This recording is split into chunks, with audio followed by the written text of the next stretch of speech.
আমি এগুলিতে খুব একটা বিশেষজ্ঞ নই। আচ্ছা।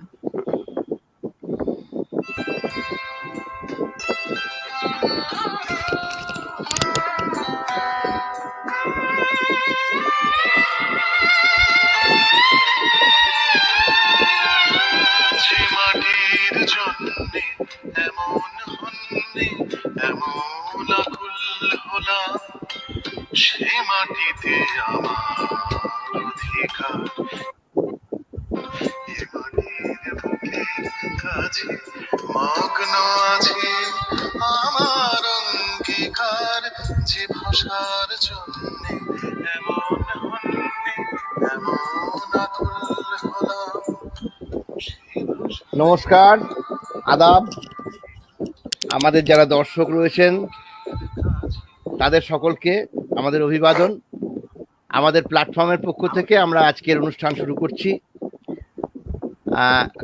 যিনি উপস্থিত আছেন তার সম্পর্কে এবং অনুষ্ঠান সম্পর্কে বলবেন। আমি শুধুমাত্র এটুকুনি বলবো যে যে দুটো মূল প্রশ্নকে ঘিরে আমাদের আজকের এই ওয়েবিনার, তার একটা হলো আমাদের মাতৃভাষা বাংলা এটি যদি উপেক্ষিত হয়ে যায়, পঙ্গু হয়ে যায়, তাহলে কার লাভ, কারই বা ক্ষতি? আমাদের বাংলা মাতৃভাষা, বাংলা ভাষার প্রসারে এবং বিকাশে বাধাগুলো কোথা থেকে কিভাবে আসে? আজকে আলোচনার বিষয় এখন বাংলা ভাষার অবস্থা ও অবস্থান। যিনি বলবেন তার সম্পর্কে আমাদের প্ল্যাটফর্মের আহ্বায়ক বিদ্যুৎ দেবনাথ আপনাদের সামনে উপস্থাপনা করছেন। বিদ্যুৎ দেবনাথ। নমস্কার সকলকে।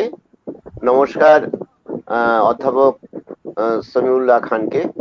আমরা খুবই আনন্দিত উনি আমাদের আমন্ত্রণে সাড়া দিয়েছেন। আজকের উনি আলোচক। ওনার সম্বন্ধে এইটুকু বলা যায়, একটু পুরনো কথা, যে উনি কক্সবাজারে তার জন্ম, মহেশখালী বা সিপাহীর পাড়া গ্রামে। তিনি একাধারে অধ্যাপক, লেখক, গবেষক এবং আইন নিয়েও পড়াশোনা করেছেন উনি, এবং অনুবাদক। সবচেয়ে বড়, আমরা যতটুকু খোঁজ পেয়েছি বিভিন্ন মেলে হোক নেটে হোক, তিনি খুবই সামাজিক ও রাজনৈতিক বিশ্লেষক। এটা আমাদের কাছে খুব পাওনা হবে আগামী দিনে। এবং বাংলাদেশের বর্তমান অবস্থায় উনি খুবই বিশিষ্ট চিন্তাবিদ এবং সমাজ বিশ্লেষক, এবং তার বেশ কিছু বই আছে। আমি সবকিছু এখন অব্দি কালেকশন, মানে যেগুলো পেয়েছি তবুও যেগুলো মনে আছে বলছি। বাংলাদেশ জাতীয় অবস্থার চালচিত্র, 70, সাদ্দাম হোসেন ও সিরাজউদ্দৌলা, আমি তুমি সে, silence on crime of power. Professor Salimullah শুধু লেখক নয়, উনি কবিও। তার কবিতা আছে, হয়তো উনি প্রথম স্তরে কবিতায় কবিই ছিলেন, কবিতাই লিখেছেন। এক আকাশের স্বপ্ন ইত্যাদি অনেক বই তার আছে। যে বিষয় আমরা চাইছি সেটা হলো এখন বাংলা ভাষার অবস্থান এবং অবস্থা। তিনি বর্তমানে central for advance theory, university of liberal arts বাংলাদেশে, ওটার সঙ্গে যুক্ত, এবং ল অ্যান্ড ইকোনমিক্স কালচারাল অ্যাফেয়ার্সে উনিও যুক্ত। তার জায়গা থেকে এইটুকু আমরা জানি, তিনি কার্ল মার্কস, অবশ্যই এঙ্গেলস, লেনিন, স্ট্যালিন বিপ্ত, এবং আহমেদ শফার অনুগামী, এবং তার নিয়ে তিনি চর্চা করেন, পড়াশোনা করেন, এবং আগামী দিনে ওনার চিন্তা ভাবনাগুলো ওর মধ্যেই পাওয়া যায়। তার একটা নতুন আলোচনার জায়গায় হয়তো যাব, আমি পরে যাব ওটায়। এখন আমি আমাদের প্ল্যাটফর্মের অভিভাবক এবং পরামর্শদাতা ডক্টর স্থবির দাশগুপ্তকে আমি দিচ্ছি ডক্টর সমিউল্লাহ খানকে অভিবাদন করার জন্য। নমস্কার। বাংলা ভাষা যে বিপন্ন এবং বিপদগ্রস্ত, এই নিয়ে অনেক আলোচনা আমাদের আগে হয়ে গেছে। প্রতি বছরই এসব আলোচনা হয়। আমরা সেই চর্বিত চর্বণে আর যাচ্ছি না। আমরা বলতে চাইছি যে বাংলা ভাষা যে বিপন্ন এবং বিপদগ্রস্ত, সে তো আজ না, বহুকাল ধরেই বিপদগ্রস্ত। তা নিয়ে স্বয়ং বঙ্কিমচন্দ্রের আক্ষেপ ছিল, দীনবন্ধু মিত্রের প্রহসন, দ্বিজেন্দ্রলালের ব্যঙ্গ কবিতাও আমাদের পড়া, কিন্তু এ সবই প্রাচীন নমুনা। হবি তাতে ভোলে না। কেন ভোলে না? প্রতি বছর 21শে ফেব্রুয়ারিতে বাংলা ভাষা নিয়ে আমাদের হৃদয় ব্যাকুল হয়ে ওঠে। আমরা অনুতাপ করি, অঙ্গীকারও করি, কিন্তু মন আমাদের মুক্ত হতে চায় না। মুক্ত মনা হতে পারলে বুঝতাম অন্তত আমাদের দেশে প্রায় 138 কোটির জনারণ্যে বাঙালি বুঝি এখন হারিয়ে গেছে। কি করে হারালো? সে কি আমাদেরই কৃতকর্মের ফল? মুক্তবনা হতে পারলে আমরা শুধু প্রাচীনতার পা ধরে বাঁচতে চাইতাম না, বরং আমাদের কৃতকর্ম থেকে নিষ্কৃতির পথ খুঁজতাম। খুঁজবো কিভাবে?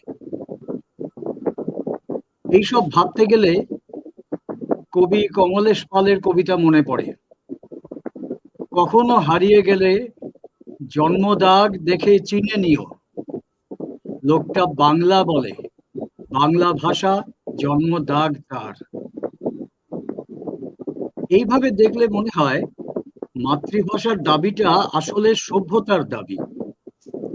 সভ্যতা মানে সমতল ধরে চলা না, যা চলছে তাকেই মেনে নেওয়া না। সভ্যতা মানে প্রশ্ন করতে করতে সভ্যতাকেই উত্ত্যক্ত করা। উত্ত্যক্ত করতে করতেই হয়তো একদিন আমাদের ক্রমমুক্তি হবে। তাই আজকের অনুষ্ঠানে আমরা এমন একজন মুক্ত মনা, ঈর্ষণীয় সুপণ্ডিত মানুষের সঙ্গ লাভ করব, যিনি আমাদের উত্ত্যক্ত করবেন, আবার উত্ত্যক্ত করতে শেখাবেন। আসুন আমরা অধ্যাপক সলিমুল্লাহ খানের বক্তব্য শুনি। নমস্কার। আপনাদের ধন্যবাদ জানাবার পর আমি বলবো, আজকের আলোচনা যেহেতু প্রশ্নগুলো আপনারাই করেছেন, আমার মনে হয় একটু যদি আপনাদের দিক থেকে সমস্যার প্রকৃতিটা শুনতাম আমার ভালো হতো।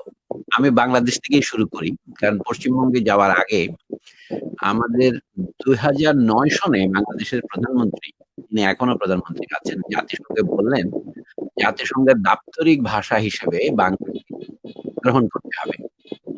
আপনারা জানেন জাতিসংঘের দাপ্তরিক ভাষা এখন 6টি, তার মধ্যে সর্বশেষ যুক্ত হয়েছে আরবি। সেটা 1973 সনের পরে। কারণ একটা ভাষাকে জাতিসংঘের দাপ্তরিক ভাষা হিসেবে ব্যবহার করতে হলে টাকা পয়সাও লাগে। মানে আপনি যখন বক্তৃতা দেবেন সেটা অনুবাদ আকারে শোনা যাবে, কিন্তু এখনো জাতিসংঘের নানা রকমের প্রচারপত্রে হয়তো মাঝে মাঝে বাংলার ভাষাটা ব্যবহৃত হয়। কিন্তু এখন আপনি দেখবেন আমরা যে সমস্ত খবরের জন্য যেগুলো সস্তা উৎস, যেমন উইকিপিডিয়া, সেখানে লিখে পৃথিবীতে বাংলা ভাষার সংখ্যা কত, তারা লিখছে 24 কোটি, কিন্তু আমরা সবসময় বলি যে 30 কোটি, মানে বাংলাদেশ, পশ্চিমবঙ্গ, পৃথিবীর অন্যান্য অঞ্চল মিলিয়ে। তো সেই সমস্ত এর মধ্যে একটা রাজনীতি আছে, আপনারা জানেন। আজকে শুরু হয়নি, আমি এই বিষয়ে আর চর্চা না করাই ভালো। এখন বাংলাদেশে বাংলা যদিও বা রাষ্ট্রভাষা হিসেবে সংবিধানে স্বীকৃত, কিন্তু বাস্তব ক্ষেত্রে কিন্তু বাংলার অবস্থা বাংলাদেশেও ভালো নয়। এটা বললে এখানকার সরকার মনে করবেন যে আমরা তাদের বদনাম করছি। বাস্তব অবস্থা হচ্ছে এখানে বাংলা দ্বিতীয় শ্রেণীর ভাষা হিসেবে তৈরি হয়েছে, সবার জন্য ইংরেজি প্রধান ভাষা। এখন আমরা বাংলাদেশে আরো কতগুলো আমি আমি আমি 1 মিনিট একটু মানে বলছি, মানে অন্য যারা রয়েছেন না, একটু অডিও গুলো মিউট করে রাখবেন, তাহলে কোনো আপনার নয় স্যার। আচ্ছা, সলিমুল্লাহ সাহেব আপনার নয়, আমাদের গুলো। হ্যাঁ, ধন্যবাদ। আপনি বলুন। আচ্ছা, আমি বলছি যে বাংলাদেশ সরকার যদি আন্তরিক হয়, তারা যদি বলেন যে আমরা জাতিসংঘের দাপ্তরিক ভাষা হিসেবে বাংলার সমর্থন করি। মজার ব্যাপার, পশ্চিমবঙ্গ সরকার, ত্রিপুরা সরকার এটা সমর্থন করেছে প্রস্তাব নিয়ে, কিন্তু এটা খুব একটা পাত্তা হয়তো এখনো পায়নি। এর জন্য আমি প্রায় সময় বলেছি বাংলাদেশে আমাদের তো বাংলাদেশে বাংলা ভাষার ব্যবহারটা মানে সর্বক্ষেত্রে বাড়াতে হবে, কিন্তু এখন বাংলাদেশ স্বাধীন হওয়ার পর একটা উল্টো প্রবণতা দেখা দিয়েছে। এগুলো খুব জনপ্রিয় কথা নয়, আমারগুলো অপ্রিয় কথাই। এখন উচ্চ শ্রেণীর ছেলে মেয়েরা সবাই ইংরেজি মাধ্যমে পড়ছে, তারা বলছে প্রতিযোগিতা করতে হলে তা আমাদের আগে ইংরেজিতেই পড়া উচিত। যেমন যেগুলির নাম জার্মান শব্দ কিন্ডার গার্টেন ব্যবহার করে, সেই যে প্রথম শ্রেণীর নিচের 2 শ্রেণী থাকে তারা বলে প্লে 1 প্লে 2, এগুলিও ইংরেজিতেই, মানে কেবল ইংরেজিতে, বাংলা এবং ইংরেজি নয়। এখন সবাই তো রবীন্দ্রনাথ ঠাকুরের নাম না নিয়ে তাদের কোনো প্রাতরাশ হয় না, তারাই বলছে রবীন্দ্রনাথ ঠাকুর বলেছিলেন শিক্ষায় মাতৃভাষা মাতৃদুগ্ধের সমান, সে কথা তারা ভুলে গেলেন কিভাবে? মানে এটা একটা সমস্যা আকারে আমি তুলে ধরছি। বাংলাদেশ স্বাধীন হবার আগে আপনাদের এখন যে দশা অনেকটা সেই রকম। আপনারা যেমন হিন্দির চাপে আছেন, এবং হিন্দির চাপে থাকার কারণে তামিলরা ইংরেজিকে বরণ করতে চেয়েছে। আপনারা জানেন 1965 সন নাগাদ ভারতের সংবিধানের 15 বছর ভাষা রাজভাষা হিসেবে, আমি রাজভাষায় ব্যবহার করছি অফিসিয়াল না বলে, ইংরেজি চলবে, তারপরে হিন্দি চালু হবে। এইতে আপনারা জানেন বাংলাদেশের লোকেরা আরো একটা সস্তা কথা বলে যে পৃথিবীতে প্রথম অথবা একমাত্র আমরাই রক্ত দিয়েছি ভাষার জন্য। বাংলাদেশ একটু আগে দিয়েছে, কারণ 1948 সনে এখানে ভাষা আন্দোলন শুরু হয়েছিল পাকিস্তানের উর্দু চাপানোর বিরুদ্ধে।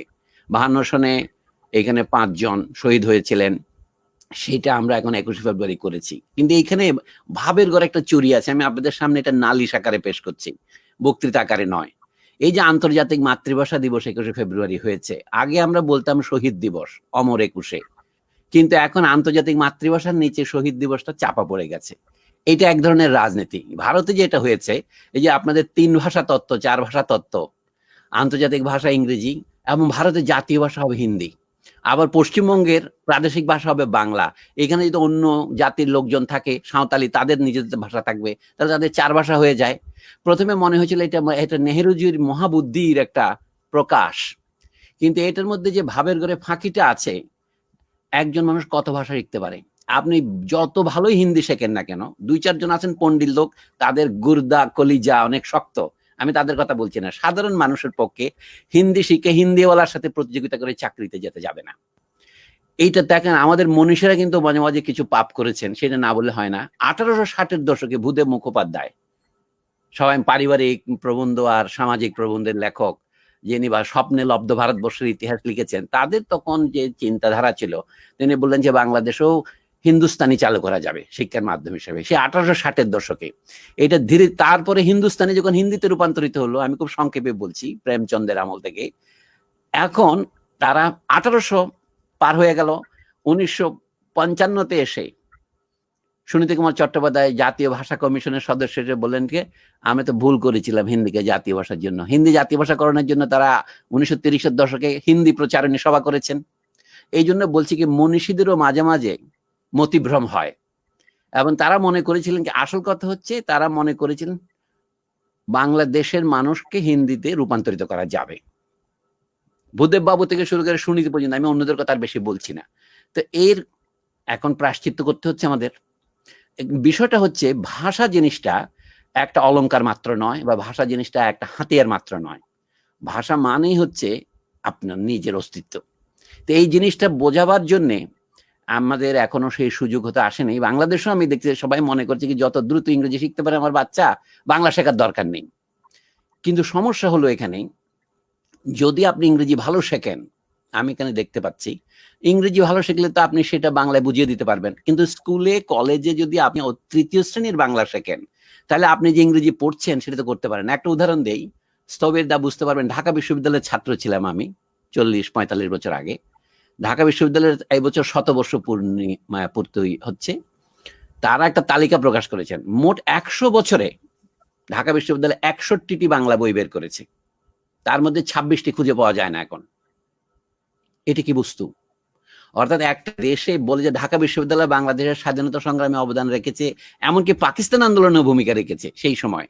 1921-এর দিকে 20-এর দিকে তৈরি করা এই বিশ্ববিদ্যালয়, আজকে তার হচ্ছে অবস্থা। বিশ্ববিদ্যালয়ের শিক্ষকদের যারা অর্থনীতি পড়ায়, একটাও বাংলা লিখতে পারে না। আমি কথাবার্তা বলার জন্য দুর্মুখ হিসেবে আমার খুব দুর্নাম রটেছে। আপনাদের এখানেও বাংলা ভাষার যে কি দুরবস্থা তা দেখলে ধোকা যায়। এখন আমি জানি অমর্ত্য সেন মহাশয়কে সবাই অত্যাচার করতেছে, বিশেষ করে বিজেপি সরকার। আমি তার সাথে সমবেদনা প্রকাশ করে বলছি, তিনি একটা বই বাংলায় প্রকাশ করেছিলেন জীবনযাত্রা ও অর্থনীতি নামে 1991 সনে। এইটার অনুবাদক আছে বলে 7 জন বাঙালি অর্থনীতিবিদ। আমি উদ্ধৃতি দিয়ে বলছি, কে লিখেছেন? অশোক রুদ্র মহাশয়, যিনি বিশ্বভারতীর অধ্যাপক ছিলেন অর্থনীতির। উনি বলছেন অমর্ত্য সেন এমন ভালো বাংলা গদ্য লেখে, তো সমকালীন গদ্যের একজন, তাকে দিকপাল বলা যায়। ওমা, আমি তো পড়ে দেখলাম বইটা, সে 1991 সনে পড়েছি। অমর্ত্য সেন যখন সুইডেনের পুরস্কার পেলেন, তখন আমি একটা রিভিউ লিখলাম। আমি যে ওমা, এত রাজার নতুন জামা, ও তো বাংলায় হয়নি। আচ্ছা, এইটা আমি আপনাদের কাছে নালিশ দিচ্ছি, এটা আনন্দ পাবলিশার্স বের করেছে এই বই, এখন বহু এডিশন চলছে। যেহেতু অমর্ত্য সেন সুইডেনের বড় পুরস্কার পেয়েছেন, সুতরাং তার বই আমরা পড়ছি। এই জন্য বলে পশ্চিমবঙ্গের অধ্যাপকরা সারা ভারতে ছড়িয়েছিলেন এক সময়, এখন তারা সারা পৃথিবীতে ছড়িয়ে পড়েছে। আমি অনেককেই ব্যক্তিগতভাবে চিনি, গায়ত্রী স্পিবাক, পার্থ চট্টোপাধ্যায়, দীপেশ চক্রবর্তী, আপনি জানেন এরা সকলেই ভালো ইংরেজি লেখেন। অন্তত এরা এত ভালো লেখেন যেটা পড়েও আমি বুঝতে পারি না।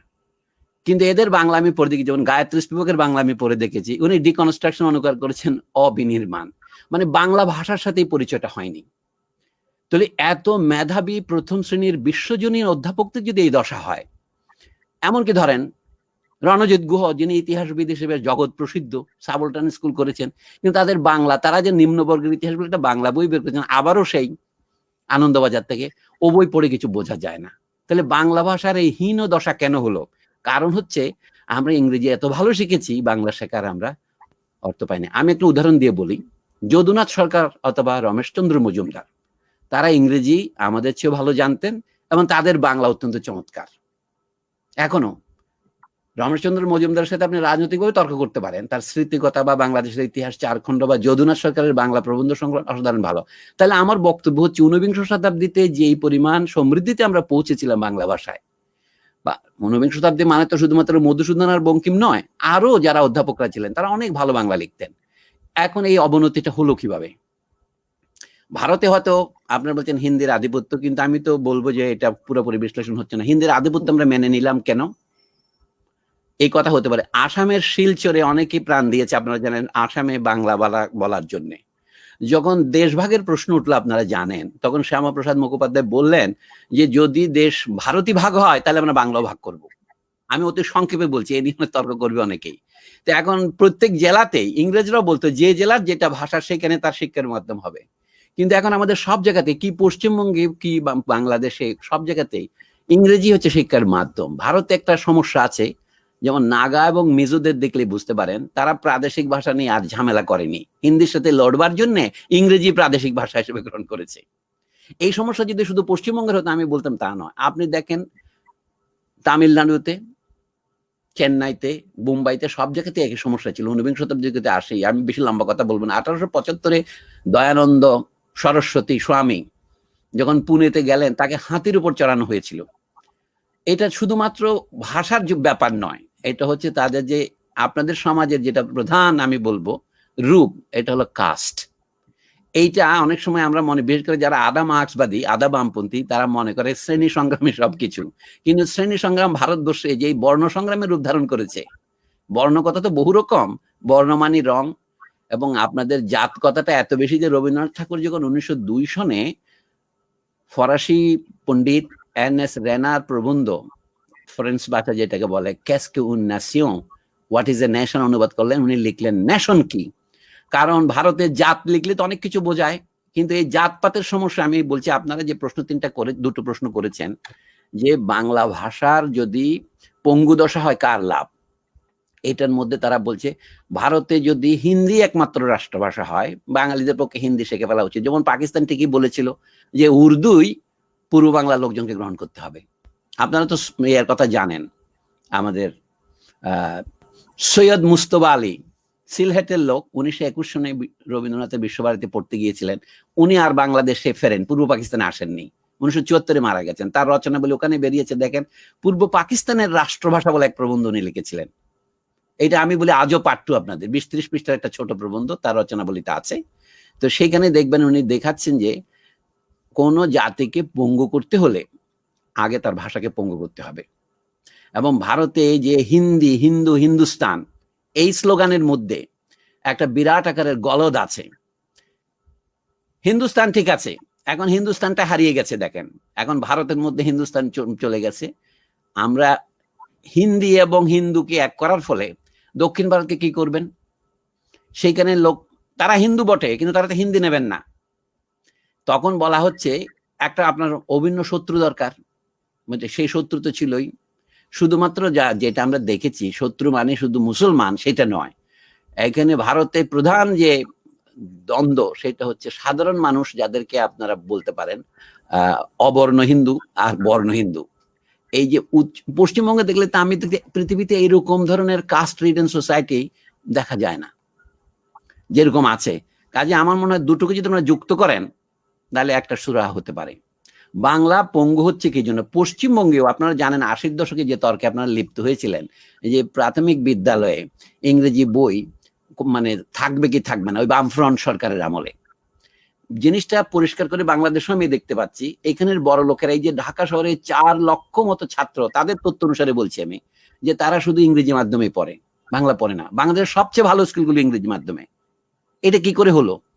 আপনাদের, আমাদের আগে দোষ দেওয়ার জন্য পাকিস্তানিরা ছিলেন, আপনাদের দোষ দেওয়ার জন্য দিল্লিওয়ালারা আছেন। দিল্লিতে গেলে তো সেটা বোঝা যায়, এটা তো সাম্রাজ্যই।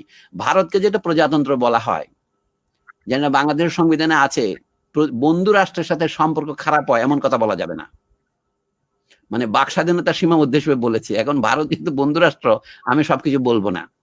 দিল্লিতে গেলে বোঝা যায় এইটা আগে ব্রিটিশ সাম্রাজ্য ছিল, আগে মুঘল সাম্রাজ্য ছিল, আগে সুলতানি ছিল, এর আগে নানা সাম্রাজ্য ছিল। কিন্তু একটা কথা লোকে খেয়াল করে না, ভারত সবসময় দিল্লি থেকে শাসিত হয়নি। গত 2500 বছরের ইতিহাসে ভারতে মাত্র 500 বছর উত্তর ভারত থেকে শাসিত হয়েছে ভারত, আর 2000 বছর নানা জায়গায় ছিল। যেন অনেকে মনে করে দিল্লিতে গেলে দেখবেন আপনি মৌর্য হোটেল আছে, মৌরিয়া, কিন্তু মৌরিয়াদের রাজধানী তো দিল্লি ছিল না, সেটা ছিল পাটনাতেই, পাটনার আশপাশেই। সম্রাট অশোকের রাজধানী কোথায় ছিল? এটা ছিল পাটলিপুত্র। মানে পাটনাকে পাটলিপুত্র বলতো, সেখানে মেগাস্তিনিস এসেছিলেন। আপনার এর থেকে 20 মাইল মতো দূরে হলো রাজগৃহ, যেখানে গৌতম বুদ্ধ আসতেন। আমরা যে বলে গৌতম বুদ্ধ নেপালের, তখন তো এই সীমান্ত ছিল না। গৌতম বুদ্ধ যে ভাষায় ধর্ম প্রচার করতেন, যেটাকে আমরা এখন পালি বলছি, এইটা হলো পুরনো অপভ্রংশ ভাষা, মানে এটা সংস্কৃত নয়। সেই জন্য যে বাংলায় অনেকে বলে কি বিজ্ঞান প্রকাশ করা যায় না, বাংলায় ধর্মোপদেশ দেওয়া যায় না, এইগুলি হচ্ছে অত্যন্ত মতলববাজ লোকদের মতলব, উদ্দেশ্য প্রসূত ভাবে বলে। গৌতম বুদ্ধ যদি তার ধর্মতত্ত্ব প্রকাশ করতে পারেন পালি ভাষায়, তা বাংলায় পারবে না কেন? বাংলা ইংরেজির চেয়ে প্রবীণ ভাষা, ফরাসির চেয়ে কম বয়স্ক নয়, জার্মানের চেয়ে অনেক প্রবল ভাষা। কাজে বাংলায় পারা যাবে না কথাটা ঠিক নয়। এখন এই যে আপনাদের লাভ ক্ষতির হিসাবটা হচ্ছে, ভারতকে একটা একক রাষ্ট্র করার যে বাসনা, যেটা আমি বলি অবাস্তব বাসনা। ভারত তো একটা দেশ নয়, ভারত তো একটা জাতি নয়। এটা বললে কেউ, এখানে পুলিশের ট্রেনিং নিতে ভারত থেকে পুলিশ অফিসাররা আসে। আমি মাঝে মাঝে ওখানে বক্তৃতা দিতে যাই পুলিশ কলেজে, ওরা ডেকে নিয়ে যায় 2 ভারতীয় অফিসার এসপি পর্যায়ে, দেখে আমার মিটিং থেকে তারা ওয়াকআউট করে চলে গেল। আমি বললাম কি, ভারত একটা জাতি নয়, এখানে অনেকগুলো জাতির সমষ্টি, এটা জাতিসংঘ। কাজে ভারতকে এক ভাষা করবেন, এইটাই তো একটা অবাস্তব জিনিস। আর তারা যেভাবে করেছেন সুনীতিবাবুদের সহায়তায়, 40% জন লোক, 40 জন ভারতে হিন্দি বলে। এটি কেমন করে হিন্দি বানাইছেন আপনি? বানাইছে আপনি সেই রাজস্থান থেকে বিহার পর্যন্ত সবাইকে হিন্দি বানিয়েছেন, উর্দু থেকে আলাদা করেছেন একবার, তাই না? মানে উসকো বাদ বলতো, তারা বলে উসকো পশ্চাৎ মে, এই হচ্ছে হিন্দি বানানো আর কি। এটা আজকে নয়, এটা 20 শতাব্দীর শুরুতেই করেছে। 2টা বেশি সংস্কৃত বলে। এখন দেখেন মারাঠি, গুজরাটি অথবা হিন্দিতে যে পরিমাণ সংস্কৃত শব্দ আছে, বাংলায় এটা নাই। যেমন ওরা এখনো গুজরাটি কিংবা মারাঠি তো পরীক্ষা বলবে, হিন্দি তো পরীক্ষাই বলবে, কিন্তু বাংলা, অর্থাৎ আমরা একটু দূরে সরে আসছি উচ্চারণের কারণে। হরপ্রসাদ শাস্ত্রী বলতেন না, গঙ্গার স্রোতকে আবার হিমালয়ের দিকে প্রবাহিত করা যাবে না। মানে বাংলার মানুষের মুখ এতই খারাপ যে সে পরীক্ষাকে পরীক্ষায় বলে, সে পদ্মা বলে না পদ্মা বলে। এটা সংশোধন করার চেষ্টা বাংলাদেশে অনেকে করে, উদ্যান বলবে না, সে উদিয়ান বলবে। এই জাতীয় বাংলাদেশেও কিছু ব্যাধিগ্রস্ত লোক আছে, কিন্তু বুঝতে পারছেন? আমার মনে হয় এটা অবাস্তব, এটা দিয়ে কিছু হবে না। বরঞ্চ উচিত বাংলাদেশে এবং পশ্চিমবঙ্গে এখনো যাদের মধ্যে মাথায় আমি মনে করি সুবুদ্ধি আছে, বাংলায় বই লেখা যেন এটা একেবারে ঠিক নয়। এইটা ইংরেজির আধিপত্যের ফলে হয়েছে কি, আমরা বাংলাটা শিখিনি, না শেখার ফলে ইংরেজিতে বুঝেছি, এটা বাংলায় বোঝাইতে পারি না। আর একটা আমি নতুন কথা বলি, পুরোনো কথাই নতুন করে বলছি। ইংরেজদের যে শিক্ষা নীতি এদেশে চালু হয়েছিল, সবাই ম্যাকলের কথা বলে 1835 ইংরেজি শিক্ষা চালু করা, কিন্তু আসলে চালু হয়েছিল আরো 20 বছর পরে। ওটাকে বলে চার্লস উডের ডেসপাচ বলে। এটাই যে ভারতের প্রথম শিক্ষানীতি 1854, অর্থাৎ সিপাহী বিদ্রোহ যে ঘটনাকে বলা হয় তার 3 বছর আগে। সেখানে বলছিল যে তারা 3 ধরনের স্কুলের কথা বলেছিলেন, অ্যাংলো স্কুল, অ্যাংলো ভার্নাকুলার এবং ভার্নাকুলার। ভার্নাকুলার তো একটা খারাপ শব্দ। এখন আপনাদের এখানে যারা উচ্চ বর্ণে তাদেরকে বর্ণ হিন্দু বলে, ল্যাটিন ভাষায় কিন্তু নিম্ন বর্ণেরদিকে বর্ণ হিন্দু বলতো। ওই ভার্নাকুলার কথা কিন্তু বর্ণেরই একটা রূপান্তর মাত্র, অর্থাৎ নিচু জাতির দাসেদের ভাষা। অন্যদের কাছে এটা শেখার দরকার নাই, জওহরলাল নেহরুর আত্মজীবনী পড়লেও এটা পাবেন। আমাদের বাংলাদেশে অনেক পণ্ডিত আছে বলে কি ভার্নাকুলার এলিট, মানে দাসপুত্র এলিট আর কি। আমরা হয়েছে সেই দাসপুত্র এলিট যারা বাংলায় কথা বলি। তো আমাদের ভাষা সম্পর্কে আমাদের কোনো শ্রদ্ধাবোধ নাই। আমি এখন কথাটা বলি, বাংলাদেশের বিতর্ক হচ্ছে এরকম, আমরা বাংলা শিখবো না ইংরেজি শিখবো, এই হচ্ছে তর্ক। আমি বলি কেন, এটা এই যে ইংরেজিতে যাকে বলে প্রায়োরিটি, অগ্রাধিকার, সেটা তো প্রশ্নাতীত ভাবে আপনার মাতৃভাষা ঘটনাচক্রে এটা জাতীয় ভাষা হয়েছে, আপনি এই ভাষাতেই আপনার লেখাপড়া করবেন, বিচার আচার হবে, ব্যবসা বাণিজ্য হবে, এটাই তো রাষ্ট্রভাষা বা জাতীয় ভাষার নাম। কিন্তু আপনাদের ওখানে কি হচ্ছে আমি জানি না, এখানে বলছি এখানে সবকিছুই, যেমন ব্যাংক চেক আপনি বাংলায় দেখবেন না, হাসপাতালে যে রোগীর অনুমতিপত্র বাংলায় দেখবেন না, এখানে বিশ্ববিদ্যালয়ের কোথাও সাইনবোর্ড যেগুলি তথাকথিত প্রাইভেট বাংলায় নাই। মানে বাংলাদেশের সাথে পশ্চিমবঙ্গের একটু পার্থক্য হচ্ছে, আমরা উর্দুর চাপ থেকে মুক্ত হইয়া সম্পূর্ণ ইংরেজির হাতে আত্মসমর্পণ করেছি। কিন্তু পশ্চিমবঙ্গের পণ্ডিতরা যে পরিমাণ বিশ্ব অধ্যাপনা করেন, যত ভালো ইংরেজি জানেন আমরা অত জানি না, কিন্তু এই অল্প জেনেও এখানকার অধ্যাপকেরা বাংলায় কোনো বই অনুবাদ করতে পারে না। আমি বলছি যারা পিএইচডি করার জন্য বিদেশে যায়, ডিএসসি করে এসে বই লেখে, তারা বাংলা কিছু লিখতে পারে না কেন? রাশিয়া গিয়ে পিএইচডি করতে পারে রুশ ভাষায়, কিন্তু বাংলা এসে কিছু লিখতে পারে না। তার মানে আমাদের শিক্ষার মধ্যে কোথাও একটা গলদ আছে। আমরা বাচ্চাদেরকে যদি ভালো করে ইংরেজি শেখাই, সঙ্গে ভালো বাংলাও শেখাতে হবে। প্রশ্নটা হচ্ছে কোনটা আগে, প্রশ্নই উঠতে পারে না, আগে মাতৃভাষা শেখাতে হবে। কিন্তু এখন বড় লোকদের মধ্যে একটা ইংরেজিতে, যেটাকে আমরা শর্ট সার্কিট বলি বিদ্যুতের মধ্যে, তারা এগিয়ে ইংরেজি শেখাতে চাচ্ছেন। ভারতে সম্পূর্ণ ব্যাপারটা আলাদা। এই জন্য যে আপনাদের যখন সেন্ট্রাল সুপিরিয়র সার্ভিস বা অ্যাডমিনিস্ট্রেটিভ সার্ভিসের পরীক্ষা দিতে হবে, সেখানে তো ইংরেজি ছাড়া উপায় নেই। এইগুলো অনেক জটিল প্রশ্ন আছে। যা হোক, বাংলা ভাষার এখন বর্তমান বিকাশের পথে বাধা আপনাদের একদিকে আছে ভারতের সংবিধান। ভারতে এখন 22-23টা না কয়টা ভাষা, অফিসিয়াল ভাষা 23টা বোধ হয় নাকি 22টা, মানে সংস্কৃত শুদ্ধ। 1950 সনের সংবিধানে 22টা, এবং প্রদেশ হচ্ছে 29টা। সিকিম ঢোকানোর পর প্রদেশ তো প্রতি বছরই বাড়তেছে, কঠিন। কিন্তু বাংলাদেশে তো শুধু বাংলায় রাষ্ট্রভাষা বলা হয়। এখানে যদিও অন্যান্য ক্ষুদ্র নরগোষ্ঠী যারা আছে, যাদেরকে ক্ষুদ্র নৃগোষ্ঠী বলে, তো আমি জিনিসটাকে সুন্দর করে বলবো যে বাংলাদেশেও জাতিসংঘের ভাষা হিসেবে যে বাংলাকে দাবি করে, তার নিজের দেশেই দাবি নাই। সেই দিন আমাদের প্রধানমন্ত্রী বক্তৃতায় বললেন কি, আমাদের বিদেশি ভাষার সঙ্গে সঙ্গে মাতৃভাষাও শিখতে হবে। এটা বলে বাস্তব উচিত উক্তি উনি করলেন, বিদেশি ভাষার সঙ্গে সঙ্গে মাতৃভাষাও শিখতে হবে। এটা হচ্ছে ঢাকার উচ্চবিত্ত, মধ্যবিত্ত, উচ্চ মধ্যবিত্ত শ্রেণীর মানসিক অবস্থার রেসপন্স করলেন উনি। বলা উচিত ছিল যে মাতৃভাষার সঙ্গে সঙ্গে একটা বিদেশি ভাষাও শিখতে হবে, কারণ টাকার তো 2 পিঠ থাকে, কাগজে তো 2 পিঠ থাকে। আমাদের দেশের দিকে তাকাবো, আমরা বিদেশের দিকে তাকাবো না, একটা লিঙ্গুয়া ফ্রাঙ্কা তো লাগবে। আপনাদের যে জিনিসটা আপনাদের পূর্বপুরুষরা করতে পারেননি, মানে এটা ইচ্ছা করলেই করতে পারতো তা আমি বলছি না, আমি জাস্ট খবর হিসেবে বলছি। সেটা কি? আন্তর্জাতিক ভাষা ইংরেজি।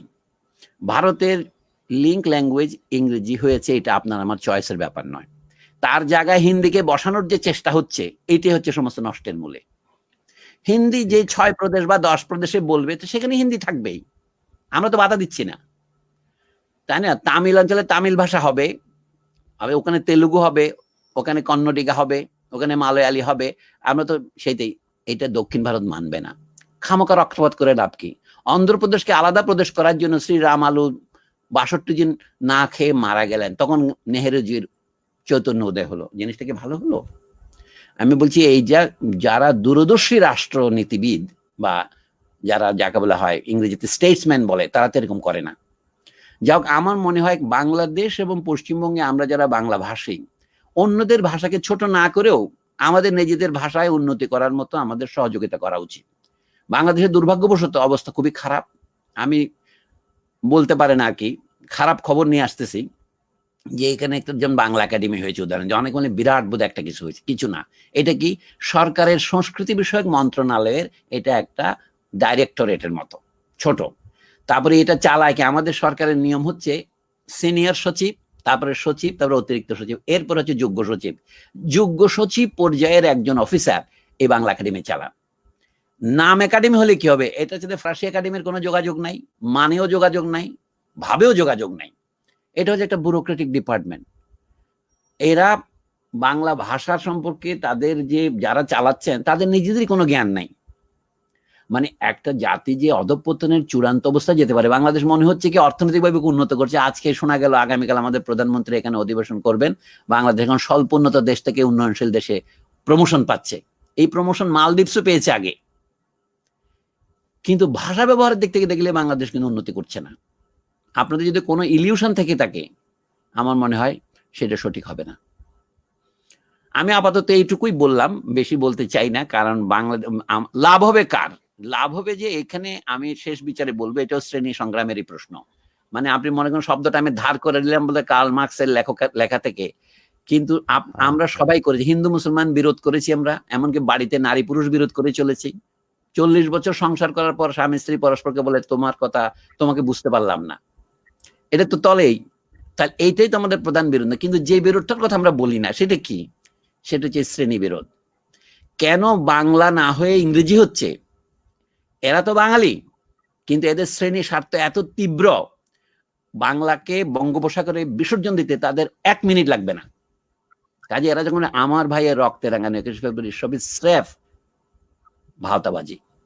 21 ফেব্রুয়ারি একটা আমাদের আবেগের জায়গা, আমি জানি।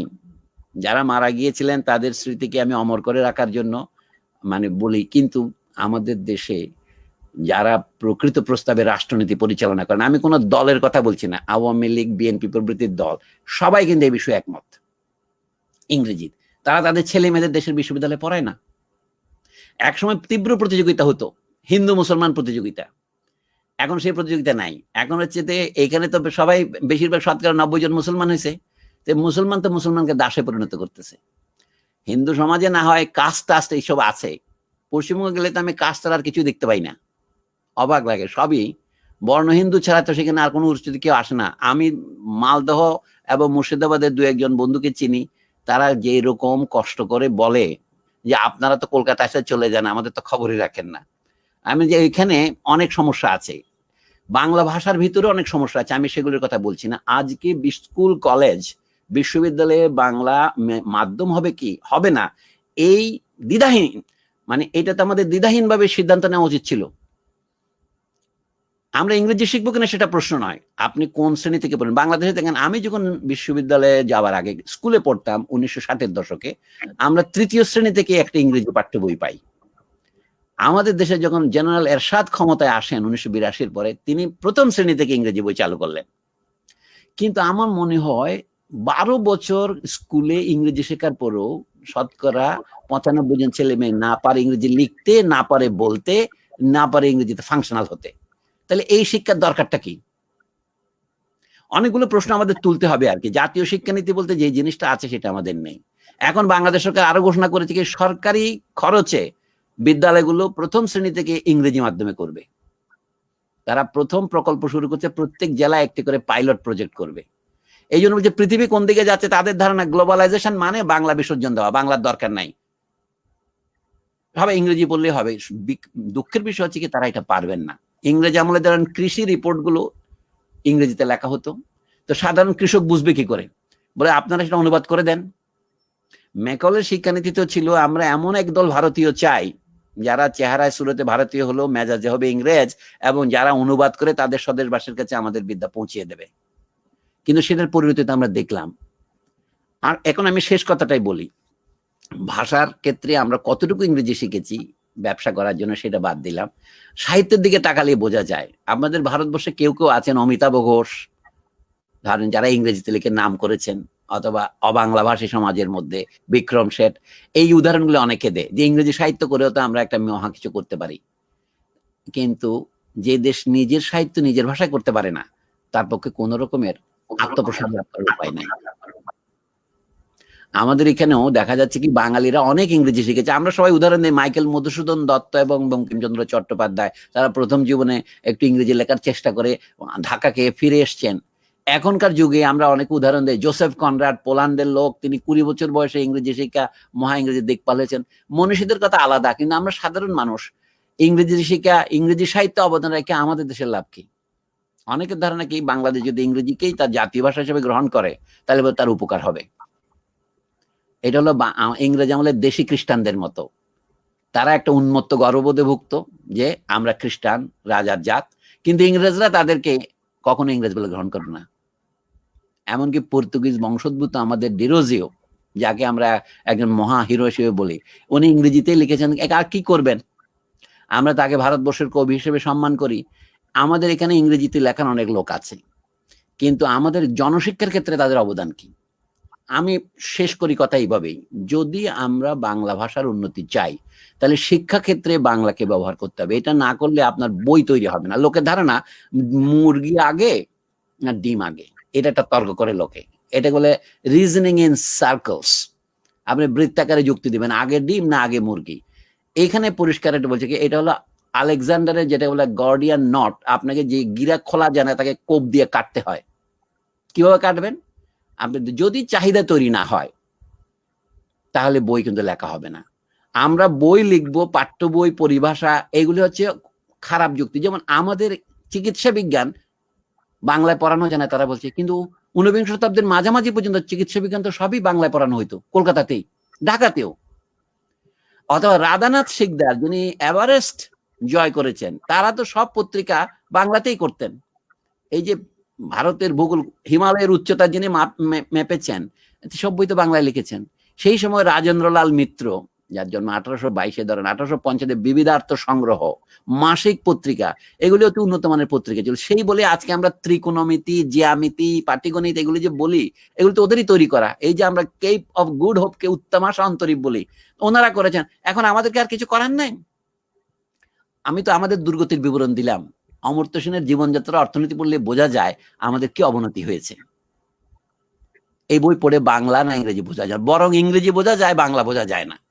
ওখানে অমর্ত্য সেন নিজে 36 পৃষ্ঠা লিখেছেন, বাকি 7 জন বাঙালি অর্থনীতিবিদ লিখছেন, তারা না জানেন অর্থনীতি, না জানেন বাংলা। অথচ সত্যেন্দ্রনাথ বসু, যিনি ঢাকা বিশ্ববিদ্যালয়ে পড়াতেন, ফিজিক্সের লোক, যিনি সবসময় বাংলার পক্ষে ছিলেন, তো তিনি, তার বাংলা চমৎকার, বিজ্ঞানের সংকট, অন্যান্য প্রবন্ধ। অথবা আমাদের কাকা বাবু কমরেড মুজাফফর আহমদ, দেখেন যে কত প্রসাদ গুণ সম্পন্ন বাংলা লেখেন। তার প্রবন্ধ সংকলন পড়লে তো আপনার কোনো গা শিউরে উঠবে। মানে হলো যে, যে লোক বাংলাকে ভালোবাসে এবং সম্মান করে সে বাংলা লিখতে পারে। যারা বাংলাকে অবজ্ঞা করে সে বাংলা লিখবে কিভাবে? আমি এটা ভুলতে পারি না এই জন্য যে অশোক বুদ্রবাবু বলছেন 7 জন বাঙালি অর্থনীতিবিদ এই অমর্ত্য সেনের 10টি প্রবন্ধ অনুবাদ করেছেন। আহা, বা সমকালীন গদ্যের কি অপূর্ব উদাহরণ। আমি বলছি ফলেন পরিচয়তে, আপনি কামড়াইয়া দেখেন না এই ফল কি, তো মাকাল ফল। মানে আমি যদি বলি যে অমর্ত্য বাবু বাংলা জানেন না, উনি আমার চেয়ে ভালো বাংলা বলেন, কিন্তু অর্থনীতি যেটা লিখেছেন তো পড়াই যায় না। এটা কি বস্তু? এইটাই আমি বলছি আমাদের বর্তমান অবনতির উদাহরণ। আর পশ্চিমবঙ্গ রাজ্য পুস্তক পরিষদ বইপত্র করতেছে, কিন্তু সম্মান না করলে আপনি দ্বিতীয় শ্রেণী। পশ্চিমবঙ্গের বিশ্ববিদ্যালয়গুলি এই দুরবস্থা কেন? রবীন্দ্রনাথ ঠাকুর তার মৃত্যুর আগে মহাত্মা গান্ধীর হাতে একটা চিরকুট দিয়ে বললেন, আমার বিশ্ববিদ্যালয়টা একটু দেখেন। তো এটা দেখলো, তো এটা কেন্দ্র নিয়ে গেল বিশ্বভারতী। কিন্তু কলকাতা বিশ্ববিদ্যালয় যে প্রদেশ হলো, কলকাতা বিশ্ববিদ্যালয়ের নাম ছিল, এটা বিরাট ছিল। আমি তখন কলকাতা বিশ্ববিদ্যালয় থেকে বইপত্র যা বের হয়, আমি খুব একটা উল্লসিত হই না। এই অবনতি কেন? আমার এই কথা অনেকের কাছে মনে হবে প্রগল্ভতা, যে আপনি কি বিচার করার ক্ষেত্রে। আমি যে 2-1টা ক্ষেত্র পড়েছি, অর্থনীতি পড়েছি, আইন পড়েছি, ইতিহাস একটু পড়ি, তাতে আমি দেখলাম বাংলায় যদি আপনি প্রথম শ্রেণীর বই না লিখে দ্বিতীয় তৃতীয় শ্রেণীর বই লেখেন, তাহলে লোকে পড়বে কি জন্য? এবং বাংলায় প্রথম শ্রেণীর বই হবে না যদি আপনি বাংলাকে পড়ার মাধ্যম না করেন। ইংরেজি পড়বেন কেন? আপনি ফরাসি পড়েন, আপনাদের লোক তো, আপনি জার্মান পড়েন, আপনি রুশ পড়েন, কোনো তো অবশ্য নাই, কিন্তু বাংলা বাদ দিয়ে কেন? তাহলে আমরা কয়েকটা বিষয়ে যদি একমত হতে পারি যে শিক্ষা সর্বস্তরে বাংলা হবে, যারা অন্য ভাষা শিখতে চায় তাদের সেই সুযোগ থাকবে। কিন্তু যেটাকে শিক্ষার মাধ্যম বলে, অর্থাৎ যেটার মধ্যস্থতা আপনি করবেন, সেটা কেন বিদেশি ভাষায় হবে?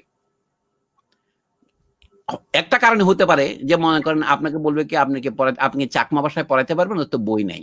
তো বাংলা তো ঠিক চাকমা ভাষার মতো এখনো এক প্রাথমিক অবস্থায় নাই, ওদেরও বই আছে, কবিতা আছে। বাংলা শুধু কবিতার ভাষা নয়, বাংলায় তো 19বিংশ শতাব্দীতে হেন বিষয় নাই যে বিষয়ে বই লেখা হয়নি। আইনের কথা যারা বলে, আমি বলি ইংরেজরা যে আইন তৈরি করেছেন, যেমন 1793 সনের চিরস্থায়ী বন্দোবস্ত বেঙ্গল রেগুলেশন 1, তখন যুগপৎ 4 ভাষাতেই বেরোতে, এগুলো এখনো আছে। এগুলো যুগপৎ মানে ফার্সি, কারণ ভারতে 400 বছর ফার্সি ছিল। বাঙালি কিন্তু ফার্সিতে করেছে, দিল্লীশ্বর নম, জগদীশ্বর নম করেছে, কিন্তু বাড়িতে তো সে ফার্সি বলেনি। ফার্সি সবাই 400 বছর রাজভাষা ছিল, কিন্তু সেই সময় বাংলা বই বেরিয়েছে। লোকে যেটা মনে করেন, এখন যে ইতিহাসে বলি, পরাগল খাঁ ছুটি খা, এরা চট্টগ্রামের লোক। এরা যে মহাভারত অনুবাদ করিয়েছেন, কবিদের মহাভারত বাংলা একাডেমিতে বেরিয়েছে, এগুলি কিন্তু কাশিরাম দাস আর তুলসীদাসের অনুবাদের চেয়ে অনেক ভালো, কিন্তু লোকে আলোচনা করে না। আপনি দেখেন সুকুমার সেনের ইতিহাসের মধ্যে এগুলিকে বলছে ইসলামী বাংলা সাহিত্য। মানে অর্থাৎ এইটা হচ্ছে এক ধরনের প্রতিক্রিয়াশীলতা।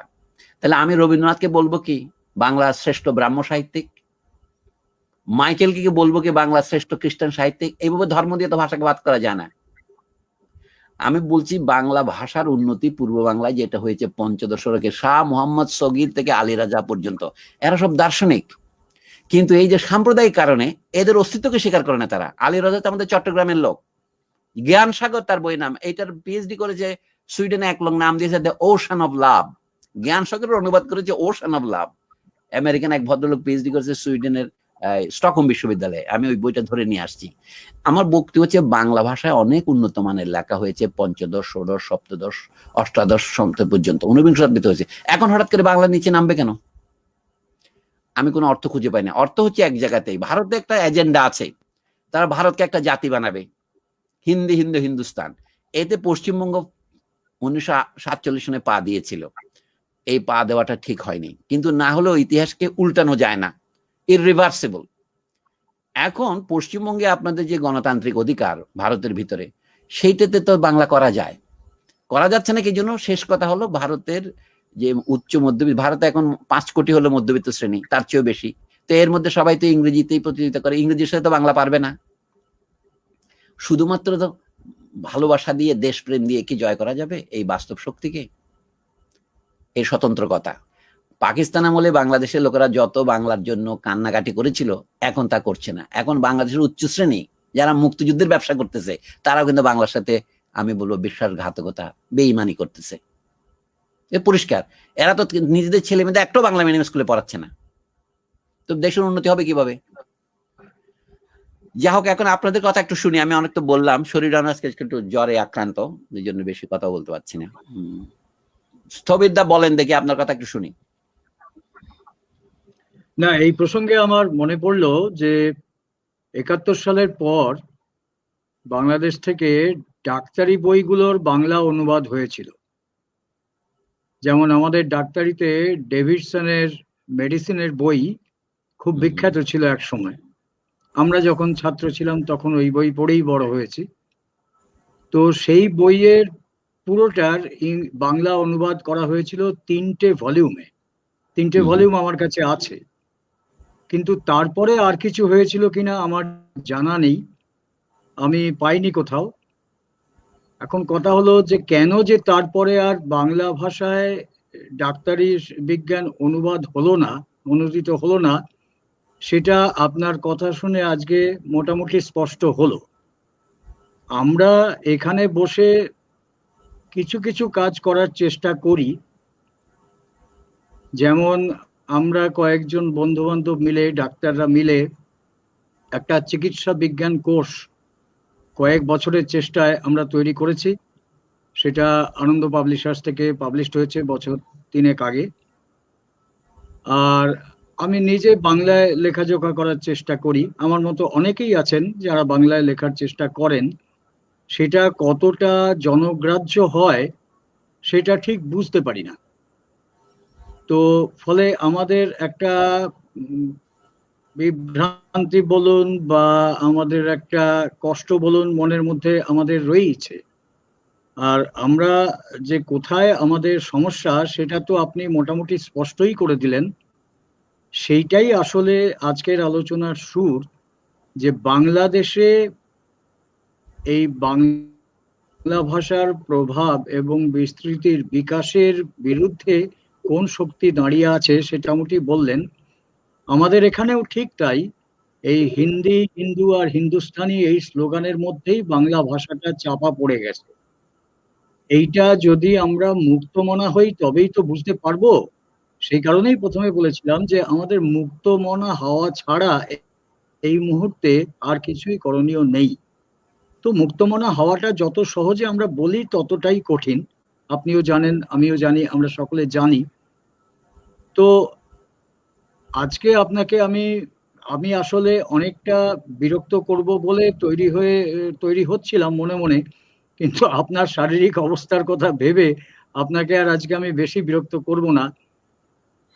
এইটুকু বলি যে কোনোভাবে যে এই এই বাংলা ভাষার সঙ্গে ওপার বাংলার ভাষার মিলন কি করার কোনো উপায় আমাদের হাতে আছে? আপনি প্রশ্ন করছেন আমাকে? আমাদের সবচেয়ে বড় আগে সম্পদ হ্যাঁ, হলো, হ্যাঁ, আমাদের উর্দু এবং হিন্দি যেভাবে বিভক্ত হয়েছে, বাংলা কিন্তু বিভক্ত হয় নাই। বিভিন্ন আঞ্চলিক উচ্চারণ, আমি যখন ঢাকায় আসি বলে তোমার উচ্চারণটা চাটগাইয়া, এই ধরনের পার্থক্য থাকবেই।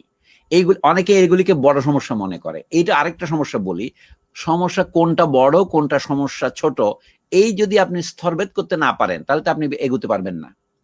আসল সমস্যা হচ্ছে কি, আমি মনে করি বাংলাদেশের এবং পশ্চিমবঙ্গেও লেখাপড়ার জগতে বাংলা প্রবর্তন করা এবং সেটা ব্যবসা বাণিজ্য করা। ওখানে আপনাদের অন্য সমস্যা আছে আমি জানি, কলকাতায় অর্ধেক লোক উর্দুভাষী অর্ধেক লোক হিন্দিভাষী হয়ে যাচ্ছে, সেইটা আমি সমাধান করছি। যারা বাংলাভাষী তাদের বাংলা হতেই পারে। দ্বিতীয় সমস্যা হলো আমাদের এখানে ইংরেজিওয়ালারা তাদের স্কুলগুলো ইংরেজিতে রূপান্তরিত করছে। তো ওরা করুক, আমরা বাংলায় লেখাপড়া করার যদি ব্যবস্থা করি, বাংলায় বই তৈরি হবে। আমি বলছি আগে চাহিদা তৈরি করতে হবে, তারপরে আপনার সরবরাহ হবে বইয়ের। আমরা আগে বই লিখবো চিকিৎসার, এগুলি লোকে পড়ার বই আছে বলেই লোকে বাংলা মাধ্যমে পড়াবে, এটা ঠিক নয়। অনেকের ধারণার কথা আমি বলছি, আইনের বই বাংলায় লেখা যায় না। অনেকে সেদিন আমাকে এক মিটিং এর মধ্যে বললো, এখানে ক্যাডেট কলেজ বলে একটা জিনিস আছে। ক্যাডেট কলেজ হচ্ছে ইংরেজি মিডিয়ামে চলে, পাকিস্তান আমলে হয়েছিল। ওরা সামরিক বাহিনীতে লোক নেওয়ার জন্য স্কুলগুলো করেছে, সপ্তম শ্রেণী থেকে দ্বাদশ শ্রেণী পর্যন্ত ওখানে পড়ে। তো সেই দিন এক ক্যাডেট কলেজ ছাত্রদের প্রাক্তন যাকে বলা হয় ছাত্র সমিতি আমাকে একটু ডেকেছিল, সেইখানে তাদের সাথে একটা আলাপ আলোচনা হলো। ওরা বলছে, ওরা সবাইকে বাংলা আমার মায়ের ভাষা মানে প্লাকার্ডের মধ্যে লিখেছে। তা আমি, আমাকে বলে সংক্ষেপে কিছু বলুন। আমি বলি কি, বাংলা আমার বাপের ভাষা করতে পারেন কিনা দেখেন। আমাদের এখানে উকিলরা বলে কি, আমি বাড়িতে বাংলা বলবো, মাতৃভাষা তো কোনো সমস্যা নেই, কিন্তু আদালতে বাংলা বলা যাবে না। কি একটা উদাহরণ দিল একজন আমাকে, যে বলে কি অ্যামিকাস কিউরি বলে একটা কথা আছে, ল্যাটিন কথা। এখন তারা এটা অনেকে জানে না, এটার প্লুরাল কি হবে সেটা জানে না, আমি কি হবে না আমি চি হবে উচ্চারণ করতে পারে না। ল্যাটিন তো কেউ জানে না, মানে ভুল উচ্চারণে ল্যাটিন বলে। তো এখন কিউরি মানে কি এটাও জানে না, ওইটাও জানে না, বলে এটাতে অনুবাদ করা জানে। তুমি জানো না বলে অনুবাদ করতে পারছো না। ইংরেজরা অনুবাদ করে না, যেহেতু তারা ল্যাটিন ভাষার মাধ্যমে শিক্ষিত হয়েছে। আমরা যেমন ইংরেজি মিডিয়ামে পড়েছি, তারা বহুদিন ল্যাটিন তারপরে ফরাসিতে পড়েছে। 2-3 বার ফ্রান্স দখল করেছে, 1-2 দিনের জন্য না, 200 বছর করে শাসন করেছে ইংল্যান্ডকে। ইংল্যান্ডের আইন আদালতের ভাষা সব ফরাসিতে ভর্তি। কিউরি মানে হচ্ছে কোর্ট, আমিকাস মানে হচ্ছে বন্ধু, এক বচনে। বহু বচন হলে আমি কি হবে বা আমি চি হবে, যেভাবে হোক। এই তো ব্যাপারটা, এইটা কেন বাংলা করা যাবে না? আমি বলছিলাম যে চিরস্থায়ী বন্দোবস্তের যে আইন, এগুলো সব বাংলা, ফার্সি, উর্দু মানে হিন্দুস্তানি বলতো তখন, এবং বাংলাতে হতো কলকাতায়। অনেকে মনে করতে কি বাংলাদেশের ভাষা বুঝি হিন্দুস্তানি সেই সময়। এই জন্য নেতানিয়াল ব্রাসি হালেদ বলে যে লোক ব্যাকরণ লিখছে, নাম দিয়েছে কি grammar of the Bengal language, মানে বেঙ্গলে যে একটা আলাদা ভাষা আছে, এইটাই তারা প্রথমে বুঝতো না। সবাই বোধহয় হিন্দুস্তানিতে কথা বলে। মানে কলকাতায় ইংরেজরা প্রথমে হিন্দুস্তানি ব্যবসায় করতো। এই যে ওয়ারেন হেস্টিংস বা ক্লাইভ, এই বদমাইশরা তো ভালো ফার্সি জানতো, এই উপনিবেশবাদীরা। ওয়ারেন হেস্টিংস তো ফার্সিতে বিশেষজ্ঞ ছিলেন, কারণ যে দেশে আছেন সেই দেশে শিখতে হয়। তারা তো 80 বছর ইংরেজি এখানে চালু করে নেয় সরকারিভাবে। আপনার সিরাজউদ্দৌলাকে পরাজিত করা বা বক্সারের যুদ্ধে শাহ আলমকে পরাজিত করা থেকে শুরু করলে 1830 পর্যন্ত তারা কিন্তু সরকারিভাবে ইংরেজি শেখায় নাই। আমরাই নিজেদের উদ্যোগে ইংরেজি শিখেছি। ফিলোসফার, বিজ্ঞ লোক, প্লাউম্যান, চাষা, এই সমস্ত শিখেছি আমরা। ওয়ার্ড বুক শিখতাম। হিন্দু কলেজ তো হয়েছে 1816 সনে, যেটা প্রেসিডেন্সিতে পরিণত হয়েছে। তো ইংরেজরা তবুও বলেছে প্রাথমিক শিক্ষা বাংলাতে দেওয়া হবে, বাংলাদেশে। শুধু সারা বাংলাদেশ নয়, যে সমস্ত জেলায় বাংলা ভাষা সেখানে সেই জেলায় হবে। মানে ধরেন আসামের কাছাড় জেলা, সেখানেও বাংলায় হবে। এই সমস্ত জিনিস ইংরেজরাই 1854 সনে করেছে, আমরা শুনলে ভুলে যাচ্ছি। কিন্তু তাতেও দেখা যাচ্ছে উপরের শিক্ষা যদি শুধু ইংরেজিতে হয় এবং সেখানে যদি বাংলা শেখা না হয়, আপনি কি করে অনুবাদ করবেন? আপনারা তো সকলে জানেন দুটো কথা আমরা অনুবাদে বলি, একটা হলো টার্গেট ল্যাঙ্গুয়েজ আর একটা সোর্স ল্যাঙ্গুয়েজ। আমি ইংরেজিতে বললাম, টার্গেট ল্যাঙ্গুয়েজ যদি বাংলা হয়, আপনার সোর্স ল্যাঙ্গুয়েজ ইংরেজি হয়, ইংরেজি থেকে বাংলা অনুবাদ করবেন। বাংলাটা আপনার আরো ভালো জানতে হবে, দুটো জানা উচিত। আমাদের পণ্ডিতদের সমস্যা আমি দেখাচ্ছি যে তারা ইংরেজি হয়তো কিছুটা জানেন কিন্তু বাংলা জানেন না। যেমন রণজিৎ গুহ মহাশয়ের কথা আমি বলি, তার ইংরেজি অত্যন্ত প্রথম শ্রেণীর ইংরেজি, elementary aspects of peasant insurgency in colonial India. কিন্তু বাংলায় দয়া টয়া কবির সব নাম লিখেছেন, ওমা আমি দেখেছি এগুলি তো অত্যন্ত খারাপ ধরনের বাংলা। মানে ওই লোকের তুলনায় আমার চেয়ে ভালো লেখেন উনি, কিন্তু ওনার তুলনায় উনি যে মানের ইংরেজি লেখেন সে মানের বাংলা লিখতে পারেন না, কারণ উনি অস্ট্রিয়াতে বসে বসে লিখতেছেন এগুলো, বয়স 85 হয়ে গেছে। এই জিনিসটা কি অনুবাদের ক্ষেত্রে আমি বলবো, টি.এস. এলিয়ট নামক বিখ্যাত ইংরেজ কবি বলতেন প্রত্যেক 10 বছর পর পর নতুন করে অনুবাদ করতে হবে একই বই, কারণ ভাষা তো নদীর স্রোতের মতো ক্রমশ বদলায়। কিন্তু আমাদের ভাষা এখন স্থবির হয়ে গেছে, অর্থাৎ এখানে নদীর স্রোত নাই, এটা জলাভূমিতে আটকে পড়ে গেছে। তো সেখানে ভাষা ভালো হবে কিভাবে? সোজা কথা যদি বলি যে বাংলাদেশে সমস্ত শিক্ষা, পশ্চিমবঙ্গ ও পূর্ব বাংলা দুটো মিলিত এক সময় মানে বেঙ্গল প্রপার ছিল, তা আমরা দেশ ভাগ হচ্ছে কিন্তু ভাষা তো ভাগ হয়নি। একটু একটু মানে স্টাইলগত, মালদহের উচ্চারণ কথা কথা 24 পরগনার উচ্চারণ একরকম হবে না। তো এইটা নিয়ে ঝগড়া জটার কি আছে? আমি মনে করি এগুলো হচ্ছে কুতর্ক।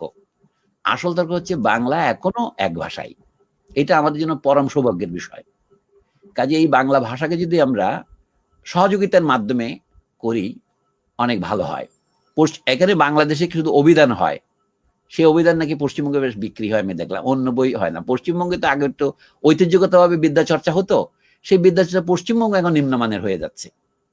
আর পশ্চিমবঙ্গের লোকদের আমি মাঝে মাঝে দেখলাম ফরাসি জানে বলে অনেকের অহমিকা আছে। আমি দেখলাম এক বই দেখলাম, আনন্দ প্রকাশনী থেকে বেরিয়েছে, বই নাম কিসে, শার্ল বোদলেয়ারের লিপিকা।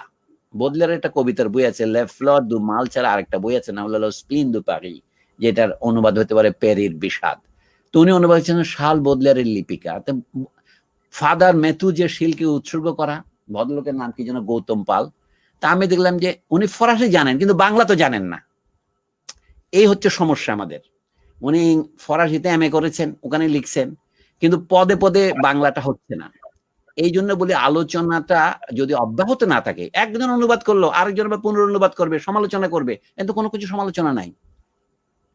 বাংলা ভাষার উন্নতির জন্য কি করতে হবে আমি এখন জানি না। আমি মনে করি যে শিক্ষা হচ্ছে প্রথম, 2 নম্বর হচ্ছে আইন আদালত।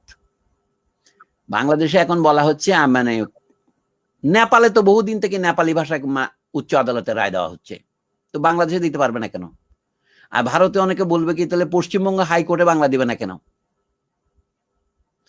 মানে অর্থাৎ ইংরেজরা এই দেশ ছেড়েই চলে গেছে, আমরা বলছি 70 বছর আগে, 73 বছর হয়ে যাচ্ছে। কবে তাহলে আমরা আবার দেশীয় ভাষায় শিক্ষা, আইন, ব্যবসা বাণিজ্য করতে পারবো? পৃথিবীতে আমি এটা বলি শেষ করব এখন, ফরাসিরা কিভাবে ইংরেজি শেখে? কম তো ইংরেজি শেখে না, তারা তো ফরাসি ভাষা বাদ দিয়ে শেখে না।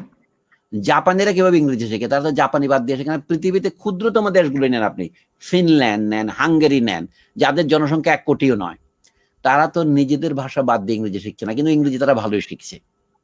ফিনল্যান্ডের স্কুলে বাচ্চারা 4টা করে ভাষা শেখে, কিন্তু ফিনিশ ভাষা শেখার পরেই, আমি এটা বলতেছি খোঁজ খবর নিয়েই আর কি, আমাদের বাংলাদেশেই এত যে ইনফিরিটি কমপ্লেক্স, অনেকটা আমাদের দেশকে আমরা প্রায় ফিলিপিন্সের পর্যায়ে নিয়ে যেতে চাচ্ছি। বলে কি ফিলিপিনে তো ইংরেজি চালায়, কাজে আমরা ইংরেজি চালাবো না কেন? আমি যে ইংরেজি হচ্ছে আমাদের দ্বিতীয় ভাষা, প্রথম ভাষা নয়। আমি যে পশ্চিমবঙ্গ তাই, আপনাদের তো হিন্দির প্রয়োজনই নেই। পশ্চিমবঙ্গে বাংলার পরে ইংরেজি শিখলে দুটো সুবিধা, সর্বভারতীয় ভাষা যোগাযোগের জন্য হবে, আপনি তামিলনাড়ুর লোকের সাথে কিভাবে আলোচনা করবেন, এবং আন্তর্জাতিক কাজও ওইটাতে হয়ে যাবে।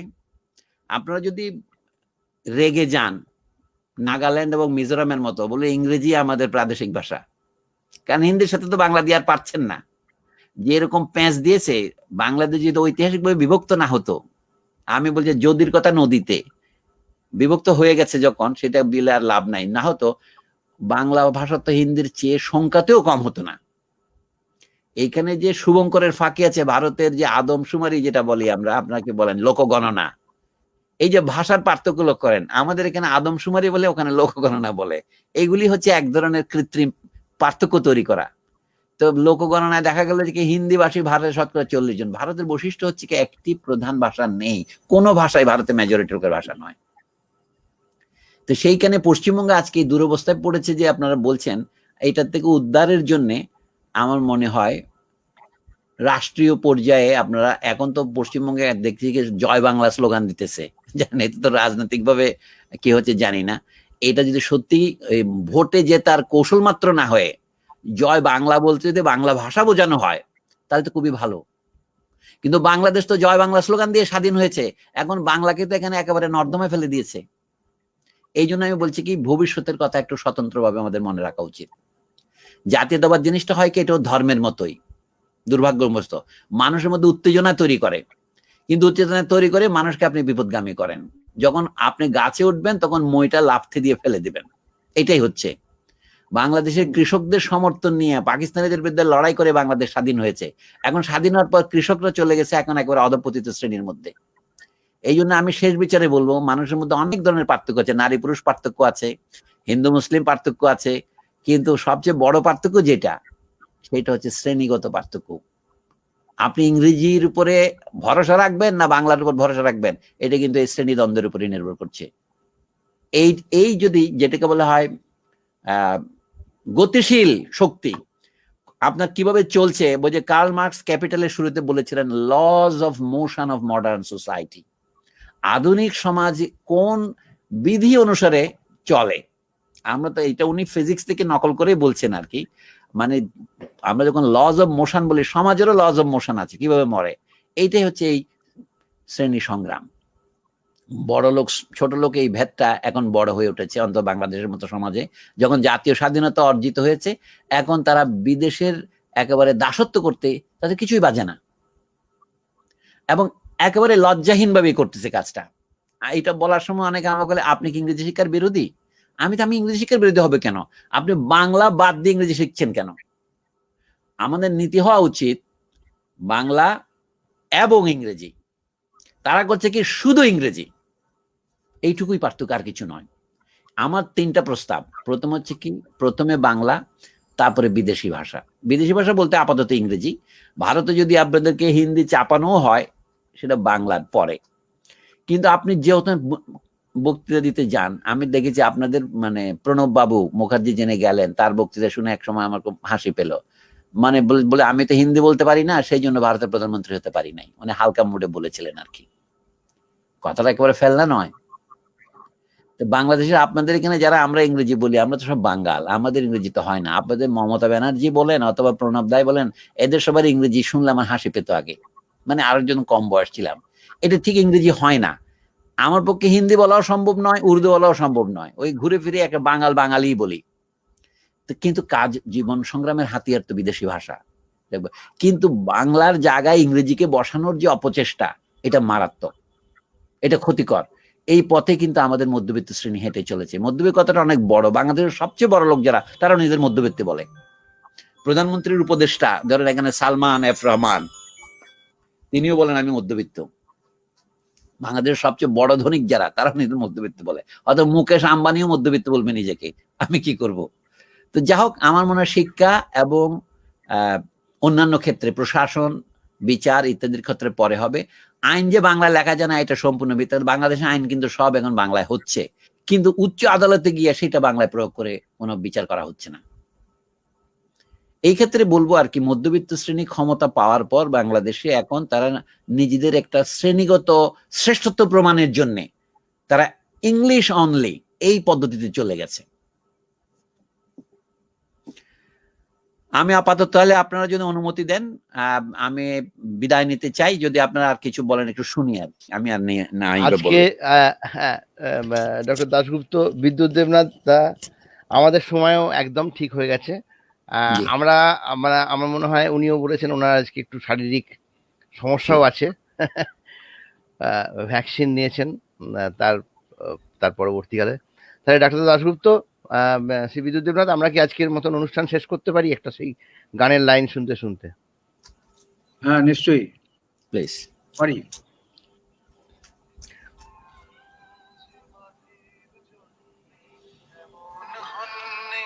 এমন আকুল হলাম, সে মাটিতে আমার অধিকার, এ মাটির বুকের কাছে মগ্ন আছে আমার অঙ্গীকার, যে ভাষার জন্যে এমন হন্যে, এমন আকুল হলাম, সে ভাষায় আমি অফ করে দিচ্ছি আস্তে আস্তে, আমরা ড্যাশবোর্ডে ফিরে যাচ্ছি, আবার ধন্যবাদ। ফিরে যাচ্ছি।